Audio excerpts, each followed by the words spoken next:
ጤና ይስጥልን የተወደዳችሁ ተከታታዮቻችን ምጣኔ ሀብታዊ እድገት ለማህበራዊ ዋስትናችን በማለት ተግቶ ከሚሰራው ገበያ ሚዲያ የጥቅምት 27 ቀን 2018 ዓ.ም የዕለቱን የምዕራፍ አንድ የዜና ዘገባችንን ይዘንላችሁ ቀርበናል። የዜና ዘገባችንን ስፖንሰር ያደረገልን አጋራችን ደግሞ የሮሃ ፎሬክስ ቢሮ ነው።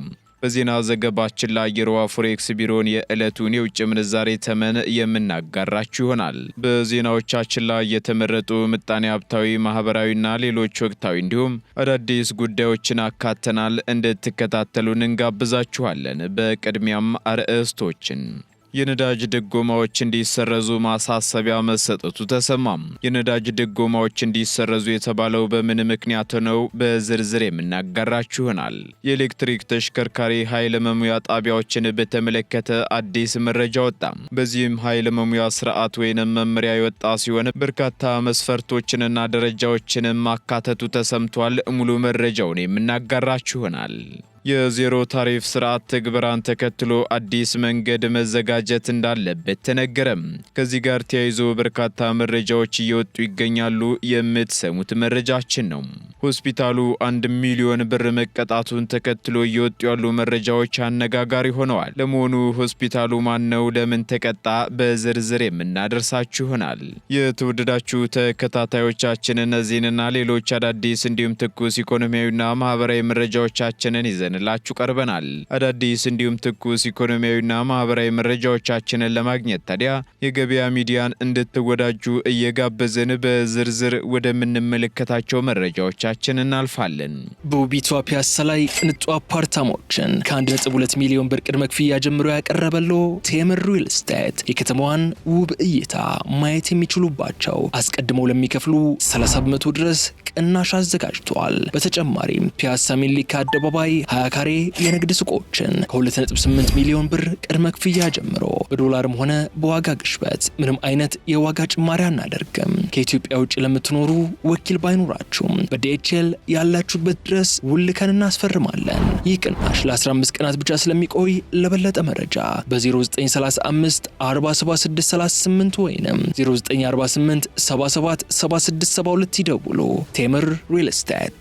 የኢትዮጵያ ኤሌክትሪክ አገልግሎት ዛሬ ጥቅምት 27 ቀን 2018 ዓ.ም እስከ 9 ሰዓት ተኩል ድረስ የጥገና ስራ ስለሚከናወን በአዲስ አበባና በሸገር ሲቲ በርካታ አካባቢዎች ላይ ኃይል እንደሚቋረጥ አስታውቋል። በዚሁ መሰረት ከጠዋቱ 2 ሰዓት ተኩል እስከ 9 ሰዓት ተኩል ድረስ በግብጽ ኤምባሲ 6 ኪሎ ዩኒቨርሲቲ፣ የካቲት 12 ሆስፒታል፣ ኤፍቢ ግቢ፣ ናይጄሪያ ኤምባሲ 20 ቀበሌ፣ ሸጎሌ አንበሳ ጋራጅ፣ ሸጎሌ መንደር 7፣ ፊናንስ፣ አበበ ቢቂላ ኳስ ሜዳ፣ መሳለሚያ፣ እህል በረንዳ፣ አውቶቢስ ተራ፣ አዲስ ከተማ ትምህርት ቤት፣ ገነቴ ትምህርት ቤት፣ አማኑኤል ቤተ ክርስቲያን ፊት ለፊት፣ ሜክሲኮ ብሔራዊ አልኮል ፋብሪካ፣ ጊዮርጊስ ቢራ ፋብሪካ፣ ልደታ ፍርድ ቤት ህንፃ፣ ኮሌጅ፣ ኮካና ገዳመ ኢየሱስ ቤተ ክርስቲያን አካባቢ የመብራት አገልግሎት እንደሚቋረጥ ተገልጿል።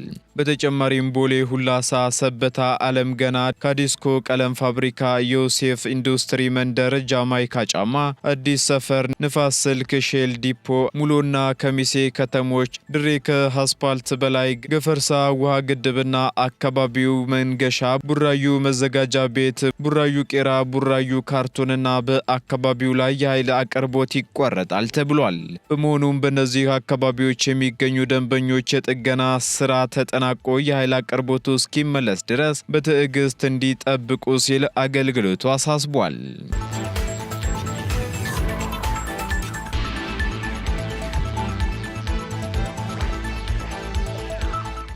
በመድኃኒት መደብሮች የመጀመሪያ ደረጃ ሕክምናና የክትባት አገልግሎት ሊሰጥ መሆኑ ተገለጸ። የኢትዮጵያ ፋርማሲ ባለሙያዎች ማህበር በመድኃኒት መደብሮች ወይንም በፋርማሲዎች የመጀመሪያ ደረጃ ሕክምናና የክትባት አገልግሎት እንዲሰጥ ለማድረግ እየተሰራ መሆኑን አስታውቋል። በዚህም ከ14000 በላይ የመድኃኒት መደብሮች አገልግሎት በመስጠት ላይ ይገኛሉ ተብሎ እንደሚጠበቅ የማህበሩ ፕሬዝዳንት ዶክተር ዳንኤል ዋቅቶሊ ተናግረዋል። ብለዋል። በአገር አቀፍ ደረጃ 20 በሚሆኑ መድኃኒት መደብሮች ላይ የመጀመሪያ ደረጃ የሕክምና አገልግሎት እንዲሰጥ ለማስቻል ሙከራ እየተደረገ መሆኑንም አክለዋል። በቀጣይም ደግሞ በመድኃኒት መደብሮች የመጀመሪያ ሕክምና አገልግሎት መስጠት የሚያበረክተው አዎንታዊ አስተዋጽኦ ተገምግሞ በክልሎች ደረጃ እንዲተገበር ይደረጋል ሲሉም ገልጸዋል። በመድኃኒት መደብሮች የክትባት አገልግሎት እንዲሰጥ መደረጉ ዜጎች የመጀመሪያ ደረጃ ሕክምና አገልግሎትን በቀላሉና በቅርበት እንዲያገኙ አስቻይ መሆኑም ተገልጿል። በዚሁ መሰረት በመድኃኒት መደብሮች የመጀመሪያ ደረጃ እርዳታና የክትባት አገልግሎት እንዲሰጥ ለማድረግ የመድኃኒት መደብሮች የማማከሪያ ቦታና የተለያዩ የመድኃኒት መቀመጫ ክፍሎች እንዲሁም መሰል አመቺ ሁኔታዎችን ማዘጋጀት አለባቸው ሲሉም ጠቁመዋል። በሌላ በኩል በኢትዮጵያ ከ35 እስከ 45 ሺህ የሚደርሱ የፋርማሲ ባለሙያዎች ይገኛሉ ተብሎ እንደሚጠበቅ የገለጹት የማህበሩ ፕሬዝዳንት ከመንግስትና ከባለድርሻ አካላት ጋር በመተባበር የፋይናንስ ባለሙያዎች በመጀመሪያ ደረጃ ሕክምና አገልግሎት እንዲሳተፉ ከማብቃት አንጻር እየተሰራ እንደሚገኝ አስታውቀዋል።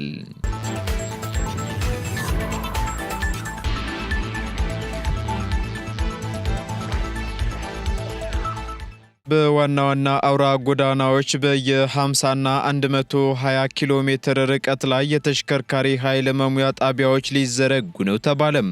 መንግስት ከጥር 2017 ዓ.ም ጀምሮ በነዳጅ የሚሰሩ ተሽከርካሪዎች ወደ ሀገር ውስጥ እንዳይገቡ ሙሉ በሙሉ ክልከላ መጣሉ ይታወሳል። በዚህም ኢትዮጵያ በ2033 የኤሌክትሪክ ተሽከርካሪዎችን ከ40 በመቶ ወደ 80 በመቶ ለማሳደግ ትልቅ እቅድ በመያዝ የትራንስፖርት ዘርፉን ለማሳለጥ እየተሰራ መሆኑ ተገልጿል። ይህ የተባለው ደግሞ በህዋዌ ቴክኖሎጂና በውሃና ኢነርጂ ሚኒስቴር በተዘጋጀው የአካታች ኢነርጂ ጉባኤ ወቅት ሲሆን የሀገሪቱ ቀጣይ የትራንስፖርት ዘርፉ በሚመራበት ስትራቴጂ ጋር በተያያዘ በነዳጅ የሚሰሩ ተሽከርካሪዎችን ለመቀነስ የተያዘውን እቅድ የነዳጅና ኢነርጂ ምክትል ዋና ዳይሬክተር ተወካይ ኢንጂነር ባህሩ ኦልጅራ ተናግረዋል። በዚህም የኤሌክትሪክ ተሽከርካሪ ተጠቃሚዎችን ለማበራከት ከተዘጋጀው የታክስ ማበረታቻ ጎን ለጎን የኢትዮጵያ መንግስት ከጥር 2017 ዓ.ም ጀምሮ በነዳጅ የሚሰሩ ተሽከርካሪዎች ወደ ሀገር ውስጥ እንዳይገቡ ሙሉ በሙሉ ማገዱ የሚታወቅ ሲሆን እነዚህ ማበረታቻዎች ደግሞ ከውጭ የሚገቡትን ቀረጥና ከግል ቤት ቻርጀሮች ነፃ ማድረግ፣ ግለሰቦችና የንግድ ድርጅቶች በኤሌክትሪክ ተሽከርካሪዎች ላይ ኢንቨስት እንዲያደርጉ የሚያበረታታ መሆኑንም ጠቁመዋል። እንዲሁም በቀጣይ በዋና ዋና አውራ ጎዳናዎች ላይ ደግሞ በየ50ና በየ120 ኪሎ ሜትር ርቀት ላይ በፍጥነት የሚሞሉ ሀገር አቀፍ የኃይል መሙያ ኔትወርክ መዘርጋት የሚያስችል አሰራርም ይተገበራል ተብሏል። በዚህም የመሰረተ ልማት ዝርጋታው የሚመራው አዲስ በወጣው የኤሌክትሪክ ተሽከርካሪ ኃይል መሙያ ስርዓት መመሪያ ቁጥር 1034/2024 ሲሆን የፍቃድ መስፈርቶችን፣ የቴክኒክ ደረጃዎችንና የኤሌክትሪክ ኃይል መሙያ አገልግሎት ሰጪ ማዕከላት የደህንነት ደረጃዎችን እንደሚዘረዝር ተነግሯል። ኢትዮጵያ የኤሌክትሪክ ተሽከርካሪ መሰረተ ልማት በማሳደግ ረገድ መንግስት በሀገር አቀፍ ደረጃ በያዘው እቅድ 2230 የኃይል መሙያ ጣቢያዎች እንዲኖሩ በማሳደግ አገልግሎቱ ለሁሉም ዜጎች ተደራሽነት እንዲኖረው ለማድረግም ያለመ ስራ እየተሰራ ነው መባሉን ከዚህ በፊት መዘገባችን አይዘነጋም። ይህ ተነሳሽነትም ለነዳጅ የሚወጣውን በቢሊዮን የሚቆጠር የውጭ ምንዛሬ ለመቆጠብ የሀገሪቱን የካርበን ልቀት መጠን በመቀነስና ወደ ታዳሽ የኃይል ምንጮች በማሻገር የኢነርጂ ደህንነትን ያጎለብታል ተብሎም ይጠበቃል።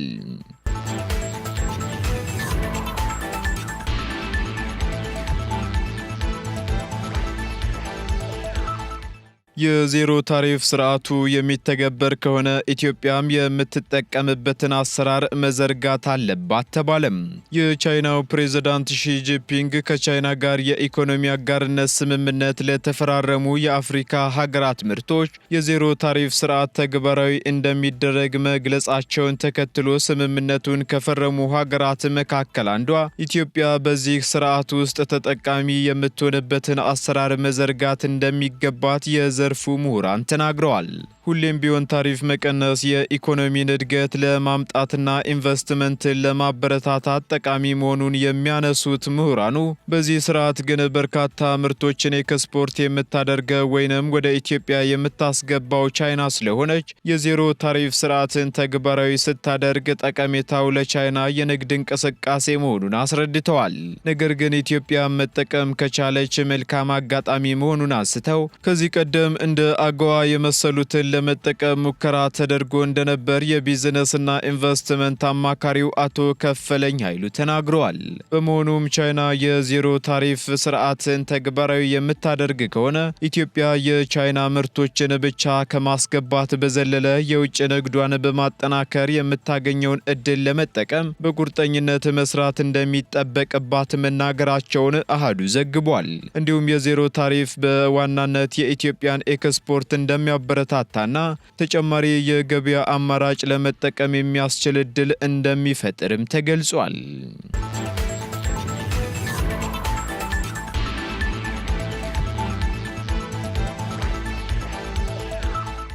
የነዳጅ ድጎማዎች እንዲሰረዙና ገንዘቡ ደግሞ ለማህበራዊ አገልግሎቶች ድጋፍ እንዲደረግ ማሳሰቢያ ተሰጠም።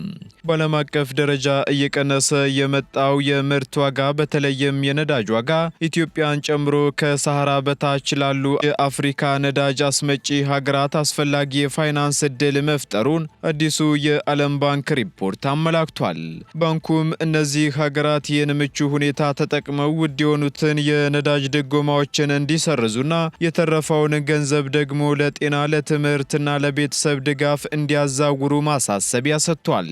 አዲሱ የባንክ ሪፖርት እንደሚያመለክተው ከሆነ አጠቃላይ የምርት ዋጋ መረጃ ጠቋሚ እንደ አውሮፓውያን አቆጣጠር በ2026 ተጨማሪ 7 በመቶ ይወርዳል ተብሎ እንደሚጠበቅ መተንበዩን ካፒታል ጋዜጣ አስነብቧል።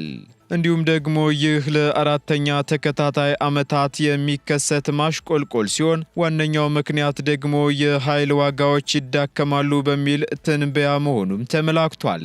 እንደ ዓለም ባንክ ሪፖርት ከሆነ የብሬንት ድፍድፍ ነዳጅ ዋጋ ከ2025 አማካኝ $68 ሲሆን በ2026 ደግሞ አንድ በርሜል ወደ $60 እንደሚወርድ ይጠበቃል ተብሏል። ይህም ለነዳጅ አስመጪ ሀገራት ትልቅ የበጀት ምቹ ሁኔታ ይፈጥራል ያለው ባንኩ ይህንን እድል በመጠቀም የፖሊሲ አውጪዎች ዝቅተኛውን የኃይል ዋጋ አማካኝነት የመንግስትን ወጪ እንዲያዛውሩ ማሳስቧል። በተጨማሪም የዓለም አቀፉ ዋና ዋና የእህል ምርቶች ዋጋ እየወረደና አቅርቦቱ በቂ ቢሆንም ከሰሃራ በታች ያሉ የአፍሪካ ሀገራት የምግብ የዋጋ ንረት ፈተናው ግን እየቀጠለ መሆኑን አመላክቷል። የዓለም ባንክ የምርት ዋጋ መውረድ ለብዙ ታዳጊ ኢኮኖሚዎች ጥሩ አጋጣሚ መሆኑን በመግለጽ የፖሊሲ አውጪዎች ዋና ትኩረት የምርት ማስፋፋት፣ ፈጠራ፣ ግልጸኝነትና በገበያ ላይ የተመሰረተ ዋጋ አወጣጥ አማካኝነት የዋጋ መለዋወጥን ለመቋቋም የሚያስችል ዘላቂ አቅም ለመገንባት መሆን አለበት ሲልም አጽንኦቱን ሰጥቷል።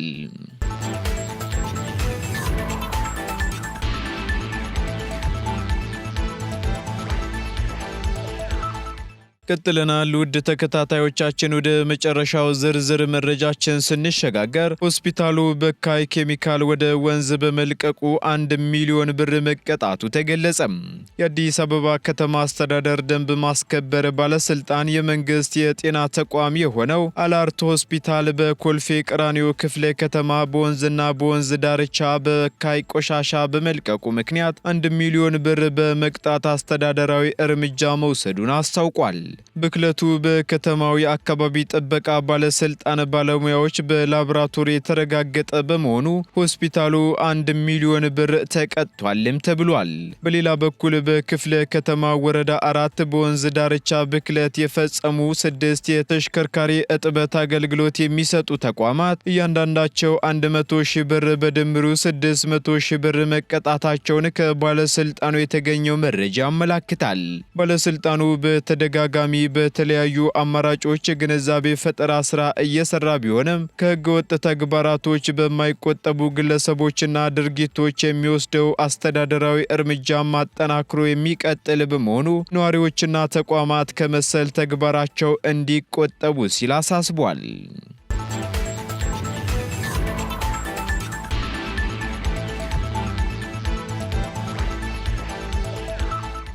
ቀጥለናል ውድ ተከታታዮቻችን።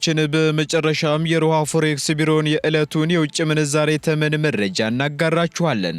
አንድ የአሜሪካ ዶላር 173 ብር ከ80 ሳንቲም እየተገዛ 177 ብር ከ28 ሳንቲም እየተሸጠ ይገኛል። ፓውንድ ስተርሊንግ 219 ብር ከ15 ሳንቲም እየተገዛ 223 ብር ከ53 ሳንቲም እየተሸጠ ይገኛል።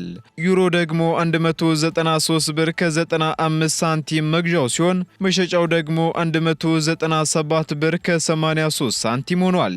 ስዊስ ፍራንክ 203 ብር ከ80 ሳንቲም እየተገዛ 207 ብር ከ88 ሳንቲም እየተሸጠ ይገኛል።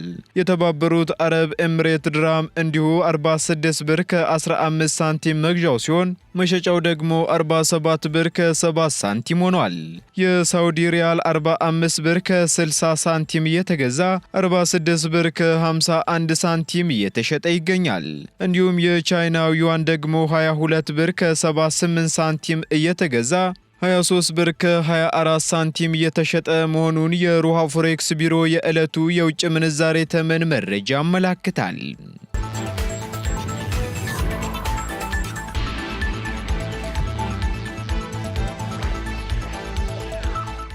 የተወደዳችሁ የገበያ ሚዲያ ተከታታዮቻችን ለምዕራፍ አንድ ያዝንላችሁ ኢኮኖሚያዊና ማህበራዊ መረጃዎቻችን እነዚህን ይመስሉ ነበር።